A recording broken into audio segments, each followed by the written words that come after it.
Subhanallah, dalam bulan Ramadan ni benda yang paling nak kita buat adalah nak bersedekah, nak memberi, nak berkongsi, nak berzakat. Ini antara misi kita dalam bulan Ramadan. Dan pada masa yang sama kita ni kalau boleh juga nak tambahkan pendapatan. Macam mana kita nak memberi kalau tak ada? Dan kita bercakap kalau nak memberi ni antara perkara yang kita perlu tambah adalah tentang ilmu saham. Kalau saya tengok banyak penulisan tentang peningkatan ilmu saham di kalangan Bumi Putra, memang ada peningkatan tapi belum cukup memberansangkan. Hari ini kita bersama dengan pakar-pakarnya yang akan membantu kita berkongsi ilmu, iaitu Tuan Haji Azri Ahmad, mentor pelaburan saham Patuh Syariah.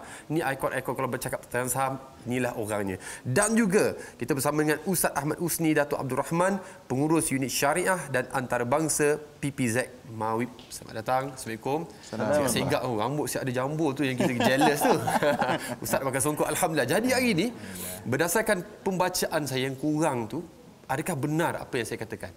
Ya, benar, sebab kerana statistik menunjukkan di kalangan orang kita, orang Islam, Bumi Putra Islam, terlibat dunia pelaburan saham sangat kecil, hanya 4% saja. 4%? 4% saja berbanding populasi yang ada di Malaysia. Masya-Allah. Tapi masyarakat kita yang terjebak dengan skisi cepat kaya ni ramai. Itu masalahnya. Nak cepat dia sebab apa? Saham ni adakah sebab ia berisiko? Bukan sebab dia berisiko, sebab salah faham tentang saham tu. Saham ni dia kata perlu modal besar, saham ni kalau nak terlibat dalam saham ni perlukan masa yang banyak. Jadi menyebabkan mereka takut nak terlibat. Dan of course salah satu perkataan kita dengar adalah rugi itulah. Jadi sedangkan pelaburan ni memang akan terdedah dengan risiko kerugian. Cuma kita perlu ada ilmu untuk kita mahir tentang satu pelaburan yang kita lakukan, barulah kita dapat gandakan pelaburan tu. Ni yang best ni. Bab ni saya saja umpan tentang ilmu ni. Hari ini kita nak dapatkan ilmu percuma daripada orang-orang hebat ni. Bagaimana kita nak mengenali saham-saham yang baik untuk kita melabur. Sebenarnya sebelum kita terlibat dalam dunia pelaburan ni, pertama kita kena faham produk pelaburan yang kita lakukan. Kedua, pastikan pelaburan yang kita lakukan ini di bawah kawal selia autoriti yang ada. Yang ketiga, pastikan kita melabur dengan wang lebihan kita. Baik. Dan kenapa kita kena melabur? Dan semua orang kena melabur, kenapa? Kerana hari ini kita nak gandakan pendapatan kita. Untuk apa? Untuk memberi tadi. Sebab kalau sekadar apa yang kita ada, pendapatan yang kita ada, mungkin tak cukup untuk kita memberi. Tak salah orang kata, jangan tunggu kaya untuk betul. Tapi pemberian itu mungkin terhad. Sebab itu kita perlu cari jalan untuk menggandakan wang kita supaya kita dapat lebih banyak memberi. Masya Allah, dia cakap memberi tu yang sebelah tu kan. Ini betul. Inilah tempatnya kita nak orang yang kita berikan amanah, keyakinan untuk menyampaikan zakat-zakat ni. Mungkin Tuan Ustaz Husni boleh bantu kita lah bagaimana agaknya saham ni boleh kita laburkan dalam bentuk zakat dan barangkali boleh ke? Okey, bila kita sebut tentang saham, sudah tentu saham ni dia ada pulangan daripada pelaburan.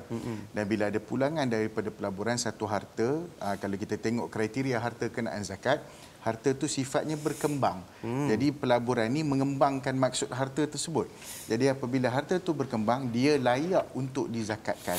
Maka apabila kita zakat daripada saham kita, contoh keuntungan kita ataupun modal dengan keuntungan kita, katakanlah kita mula melabur RM10,000. Kemudian kita untung dan mendapat keuntungan RM20,000, maka jumlah harta yang kita ada bertambah sehingga RM30,000.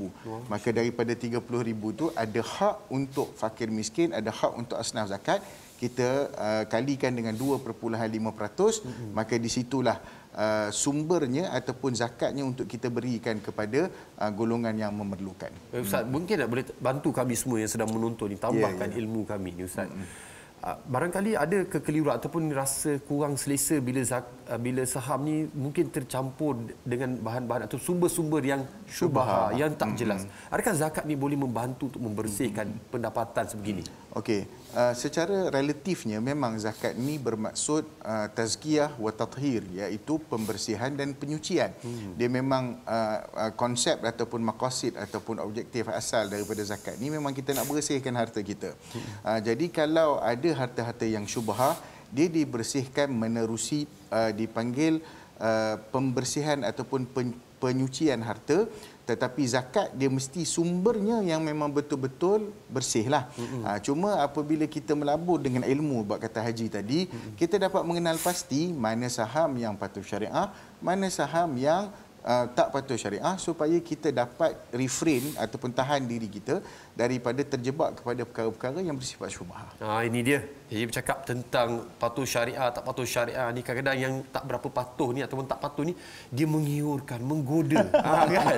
Tuan Haji, bantu kita Tuan Haji. Macam mana bulan Ramadan nak mengekang tadi kan, nak menahan diri kita daripada terjebak tanpa ilmu. Bantu kami ni Tuan Haji. Dia sebenarnya tak, dari segi kepatuhan syariah tak boleh bimbang. Kerana terdapat 78% syarikat-syarikat tersenarai di pasaran saham di Bursa Malaysia adalah patuh syariah. 78%. Tak adalah kata tak ada pilihannya.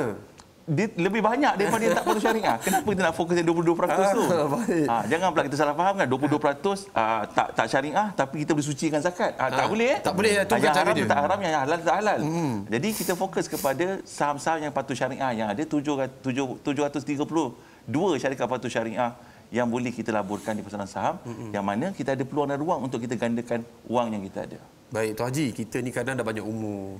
Kadang ilmu saham tak apa reti sangat. Tahu Facebook, WhatsApp tahu-tahulah. Nak tengok saham ni, tengok dia punya carta, tengok mata hijau, mata merah. Pening Tuan Haji, macam mana cara nak tambah ilmu? Dah mudah je sekarang sebab kerana segala maklumat-maklumat yang ada ni di hujung jari. Dengan teknologi yang ada, kalau tadi boleh kata kalau boleh pandai guna Facebook, boleh pandai guna WhatsApp, sebenarnya dalam dunia pelaburan saham ni kita guna tools yang sama, alat yang sama. Tapi kita perlu fahami, dalami ilmu pelaburan tersebut, yang mana hari ini alhamdulillah kita berkongsi.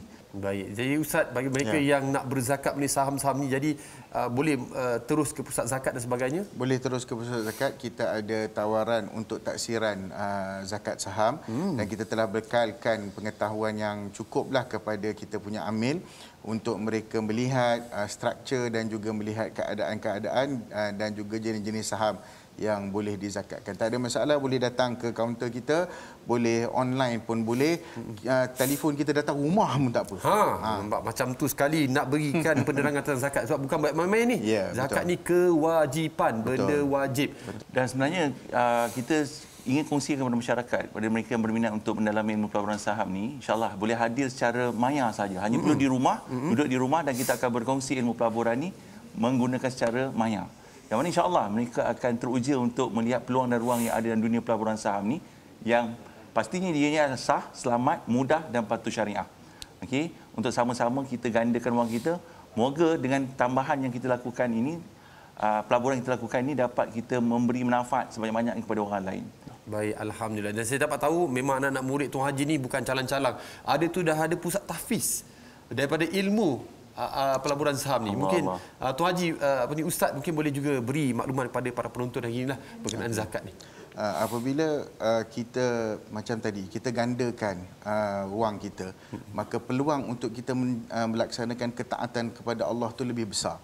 Itulah yang diamalkan oleh para sahabat, dan berdasarkan firman Allah Subhanahu wa taala, wa ma indallahi baq wa ma indakum yanfad wa ma indallahi baq. Apa yang ada dekat kamu ni binasa, tapi apa yang kamu berikan di sisi Allah itu kekal abadi. InsyaAllah, mudah-mudahan itu dia pesanan Ustaz Haji dan juga Ustaz Husni untuk kita semua. Mudah-mudahan kita mendapat manfaat daripada perkongsian hari ini.